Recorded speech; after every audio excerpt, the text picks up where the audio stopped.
분야를 가리지 않는 폭넓은 지식과 정보를 빠른 시간에 흡수할 수 있는 유익한 시간입니다. 오늘의 캠퍼스, 먼저 대전대 신문 속으로 들어가 볼게요.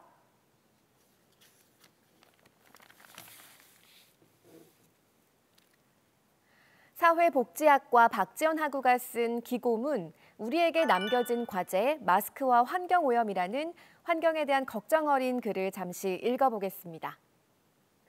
감염병 확산의 예방으로 모두 마스크를 쓰기 시작하면서 일회용 마스크의 생산량이 많이 증가했다.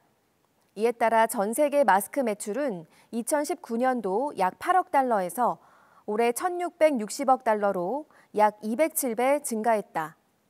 오염 문제뿐만 아니라 환경적으로 유해한 일회용 플라스틱으로 만들어진 의료 폐기물의 대규모 증가는 통제되지 않는 위험성도 발생시키고 있다. 우리가 흔히 쓰는 일회용 마스크는 다양한 플라스틱 소재로 구성되어 있어 일반 쓰레기로 재활용이 되지 않는다. 일회용 마스크는 내피와 외피를 구성하는 부직포, 미세 입자를 거르는 MB 필터, 코에 고정하는 노즈 클립, 그리고 귀걸이 밴드로 이루어져 있다.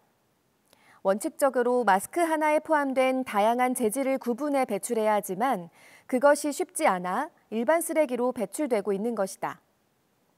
이렇게 일반 쓰레기로 배출된 일회용 마스크는 개방된 공간에서 소각되거나 매립되는데 이는 독소 방출과 질병을 2차적으로 전염시키는 결과를 초래할 수 있다. 또한 무분별하게 버려진 일회용 마스크가 바다로 흘러들어 해양생물 위협, 해양쓰레기 문제를 발생시키기도 한다. 마스크가 일상생활 제1필수품이 된 요즘, 마스크가 이런 환경 문제를 유발하고 있다는 것까지는 미처 생각하지 못하고 있는 사람들이 많을 텐데요. 그렇다면 어떤 해결책이나 실천 방법이 있을까요? 올바른 처리 방법은 마스크를 가로 방향으로 한 번, 세로 방향으로 한 번 접어준 후 가장자리를 끈으로 묶는다. 그 후 비닐봉지에 담아 묶어 쓰레기 종량제 봉투에 버린다. 이렇게 마스크를 올바르게 배출하기만 해도 환경오염을 줄일 수 있다.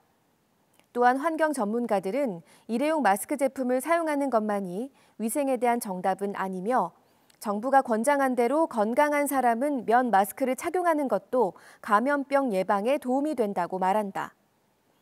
중요하다고 생각하면서도 무심코 미루게 되는 과제가 환경보호가 아닐까 싶다.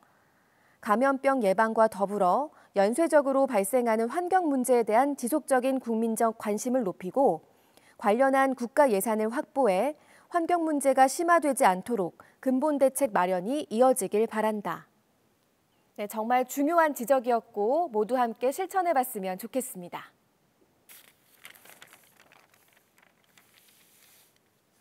이번에는 법학과 경익수 교수님이 쓰신 글, 지급 결제 수단의 변천을 통해서 화폐에 대한 흥미로운 지식을 배워볼게요. 화폐로 처음 사용한 것은 소금, 조개, 쌀, 옷감 등이었다. 사람들이 공통적으로 필요로 하는 물품을 화폐로 이용한 것이다. 이것을 물품화폐라고 한다. 그러나 소금은 비가 오면 녹아버리고 조개는 떨어뜨리면 깨어져서 화폐로 사용하기 어려워지는 등 물품화폐도 불편한 점이 있어 더 편리한 금이나 은을 화폐로 사용하기 시작했다. 이것을 금속화폐라고 한다. 금속화폐는 물품화폐보다 편리한 점이 있으나 이 역시 불편한 점이 있었는 바 진짜 금이나 은인지를 늘 확인해야 했고 금이나 은은 그 양의 한정이 있어 화폐로 계속 사용하기 어려웠다. 네, 그래서 동전이나 지폐가 생겨나기 시작했는데요. 그렇다면 세계 최초의 지폐는 무엇이었을까요? 바로 다음 단락에 해답이 나오네요. 중국의 변방인 쓰촨에서 민간 금융업자가 무거운 철전 대신 종이로 만든 어음을 유통시켰는데 그 편리성에 주목한 북송의 한 지방 관료가 발행액에 상한을 둔 지폐를 이용하기 시작했다.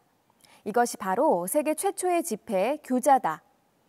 이후 지폐는 남송을 거쳐 몽골인이 세운 원나라로 계승돼 동전의 사용을 일체 금지하고 통화를 교초라고 하는 지폐로 제한하면서 원나라는 세계 최초로 나라 전체가 지폐를 사용한 지폐 제국이 되었다. 세계 최초의 지폐가 어음이었다는 사실을 처음으로 알게 됐는데요. 그런데 여러분은 어음의 정확한 의미와 역할을 알고 계신가요? 저처럼 잘 모르는 분들을 위해서 자세한 설명 읽어드릴게요. 어음이란 발행하는 사람이 일정 금액의 지급을 약속하며 발행하는 일종의 지급 보증서다. 이 어음을 제때 결제해주지 못하면 부도가 나게 된다. 어음은 두 종류로 구분할 수 있는데 지급을 약속하는 어음을 약속어음이라 하고 제3자에게 지급을 위탁하는 어음을 환어음이라고 하는데 국내에서는 거의 약속어음만 이용되고 있다.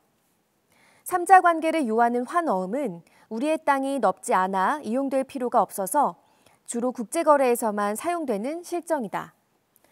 수표는 기본적으로 3자 관계를 요하는 점에서는 환어음과 공통하나 지급인의 자격에 제한이 있어 반드시 은행 기타 금융기관이어야만 한다는 점에서 환어음과 차이가 있다.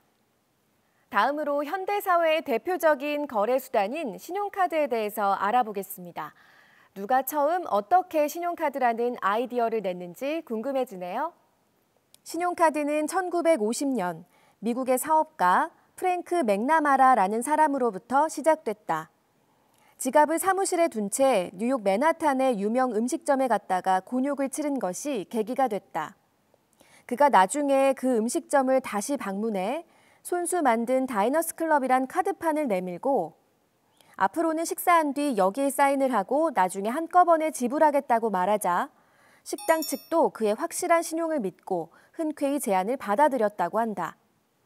이후 그는 200여 명의 친지와 친구들에게 카드를 나눠주고 가맹 식당도 14개로 늘렸다.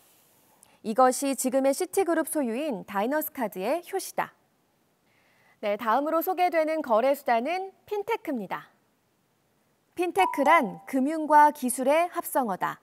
즉, 금융과 IT 융합형 신기술 내지 신산업을 의미한다. 핀테크는 스마트폰의 이용이 보편화되면서 시작됐다.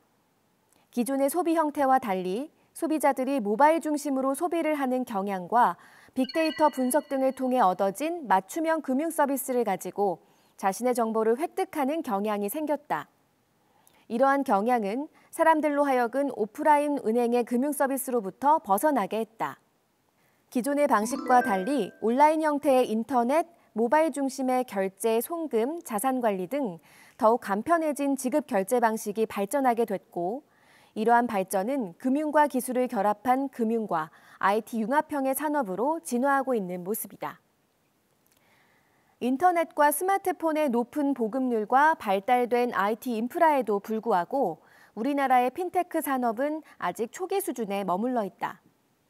2014년 IDC가 발표한 세계 100대 핀테크 기업 목록에는 미국, 영국, 중국의 기업은 물론이고 IT 강국인 인도와 제조업 중심 국가인 독일과 일본의 기업도 포함되어 있지만 한국은 한 기업도 포함되지 못했다.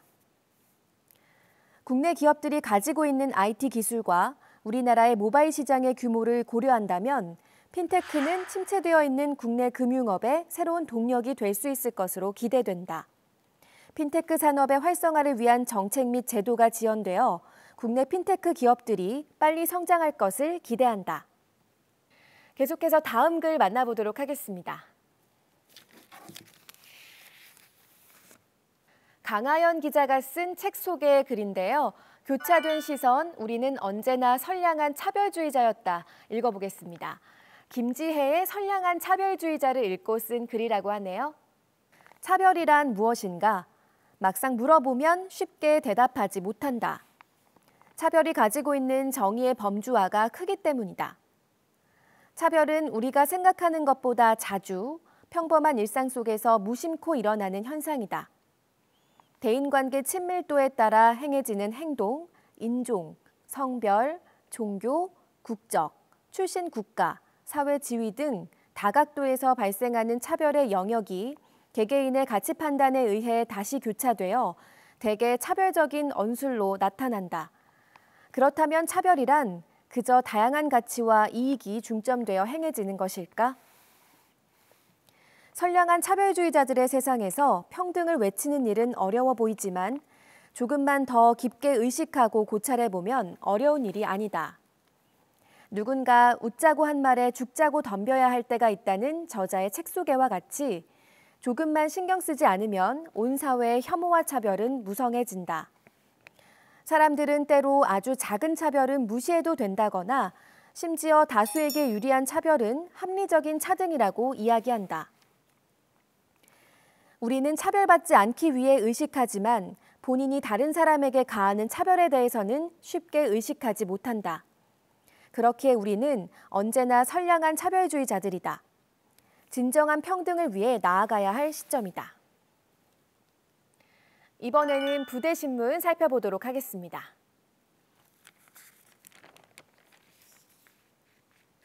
먼저 교양교육원 양홍숙 교수님이 쓰신 조선시대 일본 막부에 파견된 외교사절 통신사를 통해서 통신사에 대해서 조금 배워보겠습니다. 통신사가 있었고 1986년 강화도 조약 후에는 수신사가 그 뒤를 이었다. 통신사와 수신사의 공통점은 무엇일까? 답은 모두 일본에 파견된 사절이라는 점이다. 일본에 보내는 사절의 이름에는 믿음과 신뢰를 의미하는 신이란 글자를 넣었다. 조선과 일본 사이에는 믿음이 꼭 필요하다고 그 옛날에도 생각했었던 모양이다. 통신사에 대해 17에서 19세기 한일 간 평화 구축이라고 한 것은 실제로 이 시기에 조선과 일본 사이에 큰 전쟁이 없었기 때문이다. 1592년에 시작된 임진왜란 7년 전쟁 이후 두 나라에서 국교를 회복했고 이러한 국교를 유지하는 데 통신사의 역할이 컸다는 의미다. 그리고 평화는 오늘날 세계화 시대에 꼭 필요한 어젠다이며 특히 한국과 일본의 긴 갈등과 긴장의 역사에서는 더욱 요구되는 것이다. 조선은 임진왜란이라는 엄청난 전쟁을 겪고 나서도 왜 통신사를 일본에 보냈을까요? 그들의 역할은 무엇이었는지 교수님의 설명 들어보겠습니다. 통신사는 조선 국왕이 일본 막부 장군에게 보내는 특사였다. 그리고 조선 후기 통틀어 9번, 평균 30년 만에 한 번씩 파견된 셈이다. 당시는 일본 교토에 천황이 살고 있었지만 실권이 거의 없는 상태였고 막부 장군이 최고 통치자로 군림하던 무가사회였다. 막부 장군의 사망, 교체와 변경이 있을 때마다 일본은 이웃 조선에 사절을 보내 소식을 전했다. 새로운 막부 장군이 자리에 올랐다는 소식을 알려오면 조선은 이웃 나라로서 축하 사절을 보냈는데 그것이 통신사였다. 일본 각 지역의 지식인들은 직접 숙소로 와서 통신사를 보기 원했다. 일본인들은 문학, 한의학, 회화, 유학 등 다양한 분야에서 통신사에게 질문하고 의논하기를 좋아했다. 그리고 신분 고화를 막론하고 통신사의 글씨와 글, 화가의 그림을 선물 받으려 먼 길을 마다하지 않고 숙소로 모여들었다. 그러므로 통신사 수행원들은 각 분야에서 뛰어난 명성과 재주를 가진 사람들로 구성했다. 일본인들에게 우수한 조선의 문화를 제대로 보여줄 수 있는 실력자들만이 통신사가 됐다. 이어서 바로 아래에 있는 글, 김정민 기자가 쓴 글인데요. 2020년 여전히 고통받는 난장이들이라는 글을 읽어보겠습니다. 조세희 작가의 유명한 소설이죠. 난장이가 쏘아올린 작은 공을 소개하는 글입니다. 힘들게 하루하루를 살아가던 중 난장이 가족은 철거 개고장을 받게 된다. 그들은 공권력이란 이름 하에 평생 몸담아 오던 보금자리를 하루아침에 빼앗길 위기에 처한다. 난장이 가족은 무슨 수를 써서라도 비극에서 벗어나고자 노력하지만 매정한 현실 앞에 좌절하게 된다. 결국 난장이는 이상세계로의 이행을 꿈꾸다 자살을 택한다. 이는 자본주의 체제와 막강한 공권력에 무릎 꿇은 소시민의 아픔을 보여준다. 개인의 힘으로 사회 구조를 극복할 수 없었다. 1970년대 산업화가 본격화되면서 발생한 재개발을 배경으로 탄생한 소설 난장이가 쏘아올린 작은 공. 소설 속 재개발로 집을 잃은 철거민은 젠트리피케이션으로 집을 떠나는 요즘 원주민의 모습을 연상케 한다. 난장이 가족의 이야기가 오래전 암담했던 시절의 이야기일 뿐이라고 생각했다면 착각이라고, 그들의 삶은 지금 이 순간에도 이어지고 있다고 기자는 말하고 있습니다. 그래서 언급한 젠트리피케이션이라는 한 단어로 바로 연결이 되는데요. 김 기자의 설명을 조금 더 들어볼게요. 소설 속 난장이 가족은 국가의 도움을 전혀 받지 못했다. 오히려 철거 계곡장에서 나타나듯이 공권력에 의해 살 곳을 잃은 형편이다. 이제는 국가가 나설 차례다. 원도심 활성화로 인해 쫓겨난 이들의 생계를 보정하는 것은 시장 스스로 해결하기는 어렵다. 경쟁이 과열된 시장에 이 문제를 맡길 수는 없는 노릇이다. 케인즈의 수정 자본주의가 힘을 얻은 이유도 여기에 있다. 자유시장주의에 보이지 않는 손이 보지 못하는 사각지대가 존재하기 때문이다. 최소한 난장이 가족이 살 수 있는 곳은 국가에서 마련해줘야 한다. 젠트리피케이션의 문제가 심각해지는 요즘, 약자의 고통을 어루만지고 최소한의 생계를 이어가게 해줄 국가가 필요한 시점이 왔다. 국가는 자신들이 선택한 체제의 한계점을 인식하고 한계로 인해 발생하는 문제에 책임을 다해야 한다. 그것이 난장이 가족들의 고통을 줄여줄 수 있는 유일한 방법이다. 1970년대에 발행된 이 소설이 현재에도 읽히고 있는 이유는 아직 난장이 가족들의 아픔이 이 세상에 남아있기 때문이다.